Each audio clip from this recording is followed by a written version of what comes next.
Kung ako po ang tatanungin niyo mga kababayan, gara-pala na po at talagang dumoble po yung pagiging, in my opinion, pagiging traitor po ng mga DDS sa Pilipinas. Dahil umabot na po sila sa puntong pinagtatanggol na po nila ang China laban po sa mga kapwa nila Pilipino. Ipapakita ko po sa inyo yung mga patunay. Nagsaliksik po ako at may nakita po ako mga post ng mga DDS. Tatlong account lamang po itong tinignan ko at talaga pong pinakita po nila kung gaano po sila supportive at tagapagtanggol ng China. Halimbawa po ito si Kifi Chu. Sabi po niya dito, no, pagkatapos pong iban ng China ang mga opisyales ng Kalayaan or Municipality of Kalayaan, hindi na po papapasokin sa China, sa Hong Kong, at sa Macau. Sa pagkakaalam ko po, binan po ng China ang mga LGU officials ng Kalayaan or Municipality of Kalayaan. Ang ginawa nito ni Kifi Chu na isang DDS ay minak pa po niya, ininsulto pa po niya ang kanyang mga kapwa Pilipino na LGU ng Kalayaan. Sabi dito ni Kifi Chu, "Dear China, can I make a suggestion? Don't just ban them from entering China, ban them from purchasing all Chinese products. Suggestion lang naman." Tapos sabi pa niya, ang sakit na HK na nga lang or Hong Kong na nga lang murang-mura i-travel, na ban pa. So yan mga kababayan, yan po yung ginagawa ngayon ng DDS ng si Kifi Chu. Yan po yung si Crisette Loretta Chu. Yan po yung umiyak sa Quadcom. Dahil nga po napaamin yan. Sa pagkakaalam ko, pagkakatanda ko, umamin siya na nagkakalat siya ng fake news. So ngayon naman, iniinsulto niya, minamak niya yung mga opisyales ng municipality ng Kalayaan dahil binan po ng China from entering China and Hong Kong at Macau. So, saan ka nakakita? Kapwa mo Pilipino, iinsultuhin mo pa? Talagang parang gusto mo pang ipamukha sa kanila na ikaw ay kumakampi sa China. Kung tatanungin niyo po ako mga kababayan, ito po ay isang pagtatraidor po sa mismo niyang kababayan or sa bansa niya. Kung ako po ang tatanungin niyo. Dahil nag-retaliate lamang naman po ang Kalayaan sa sinabi ni Marcoleta at saka sa naging asal po ng Chinese Embassy or mga opisyal ng Chinese Embassy sa ginawa nilang komento kay Commodore Tariela. Talaga naman pong, kung ako tatanungin nyo, nakakapiko na po ang ginagawa ng mga DDS na ito.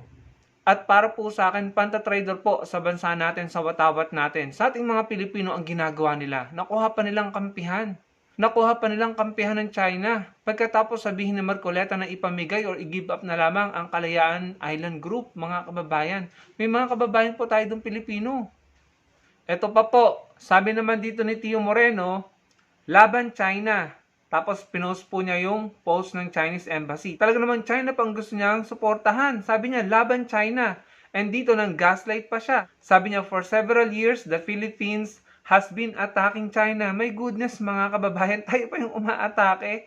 Baligtad talaga utak ng mga DDS na ito. Sabi, calling them names and bad-mouthing them in all forms. Nako, ayoko na hong ituloy ang pagbabasa mga kababayan. Wala po sa lugar yung sinabi ni Tio Moreno na tayo pa yung umaatake sa China.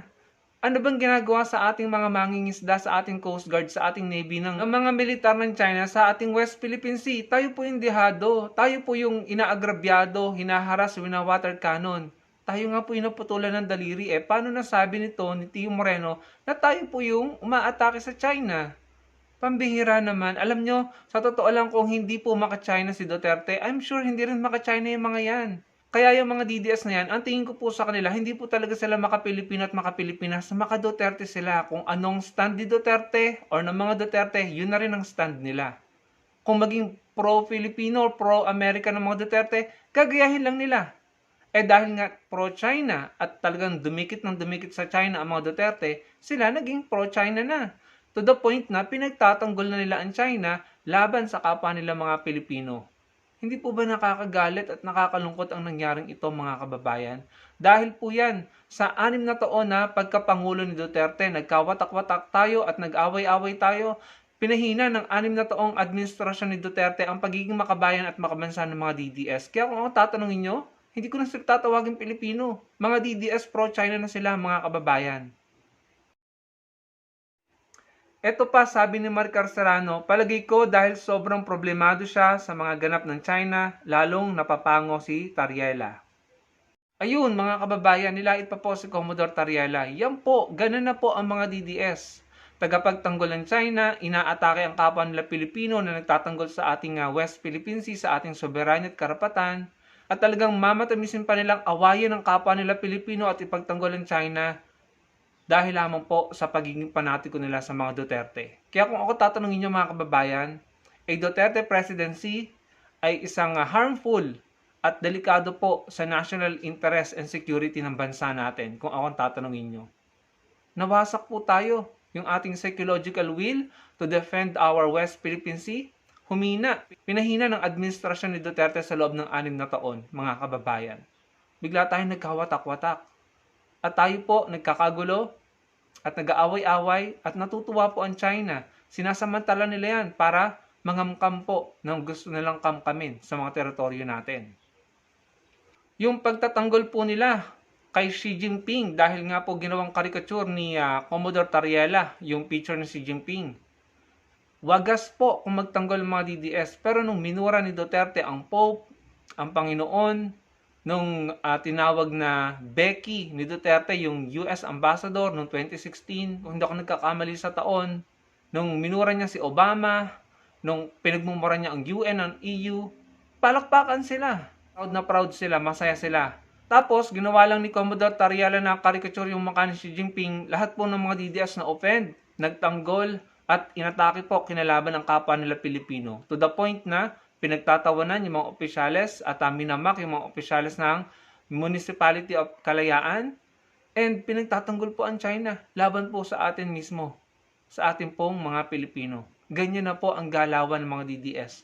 Wala na po sila, wala na akong nakikitang bahid ng pagka-Pilipino sa kanila.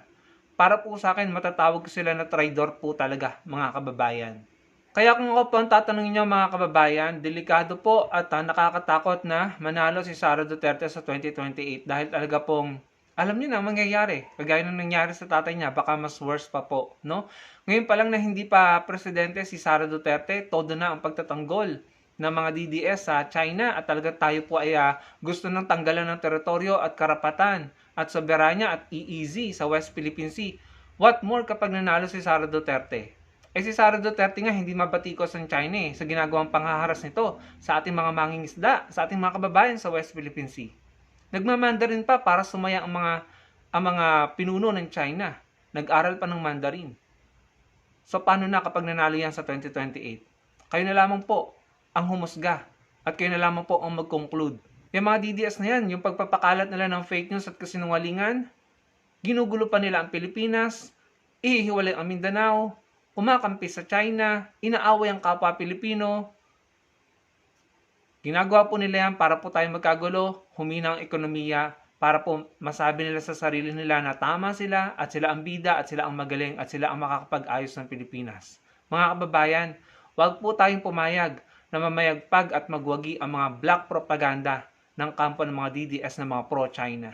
Para po sa akin, delikado po, no, na manalo po ang kanilang kandidato dahil talagang makokompromiso na naman at mapapabayaan po ang ating national interest and security.